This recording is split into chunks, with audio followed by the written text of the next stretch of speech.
you search for type beat on YouTube, you'll find thousands of beats being uploaded every single day, which makes it really hard to stand out. Then we have another problem. All these beats you find on YouTube kinda sound the same, which makes it even harder to get recognized. So, today I'm gonna show you how you can make your beats sound unique. Okay, what most beat makers do is just find a melody somewhere and drag it in a file. You can get creative with this by chopping it up and stuff, but today we're gonna learn something called sound design. To synthesize your own sounds, you're gonna need a VST called Vital, which is a free plugin. So, this might seem kinda overwhelming at first, but once you understand it, you will be unstoppable. Let's take a look at this part of the plugin. These are oscillators. We use them to create a sound, and by default, it sounds like this.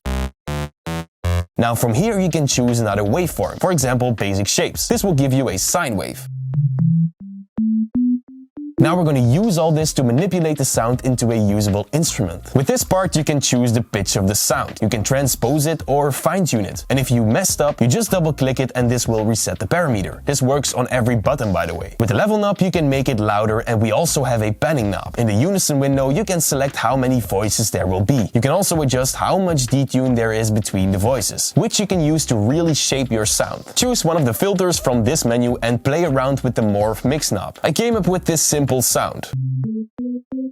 Go ahead, recreate it so you can get familiar with the controls. At the right we have an envelope, which is actually the same thing we have in FL Sampler. The sound that's synthesized by the oscillators will follow the shape of the envelope. If you create a shape like this, it's gonna sound like a bell. Then you can send the sound through a filter, which you can use to literally filter the sound wave. We have two filters here. Let's enable the first one. From this menu you can select which filter the oscillator will be sent to. So make sure filter 1 is selected. You can also do that right here. Let's create a low pass filter to remove the highs.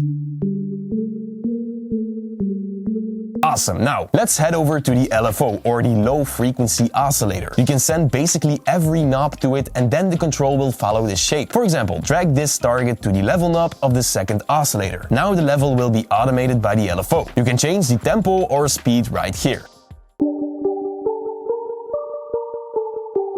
Next, we're gonna take a look at the effects tab. Here you can choose between these effects, for example reverb. What I really love about this is the built-in equalizer. This one will work on the wet effect only, so you can easily cut off the lows of the reverb. Remember the LFO? Well, you can also send one of them to all these knobs. Let's send it to the mix knob and see what it does.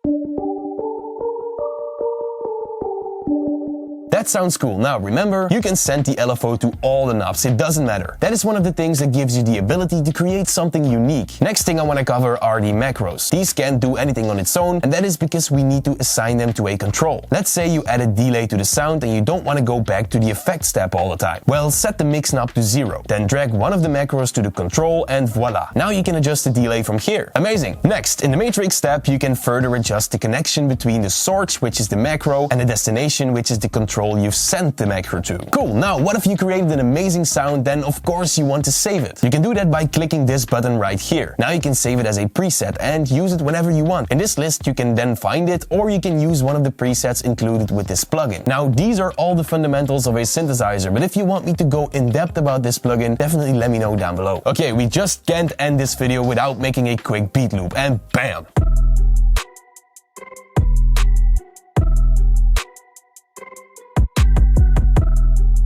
This is so simple, but it's fire. You know what would be awesome? If we could completely customize the FL Studio workspace. Well, in the FL Studio 21 beta version, you can actually do that, and I made a video about that, so go check that out.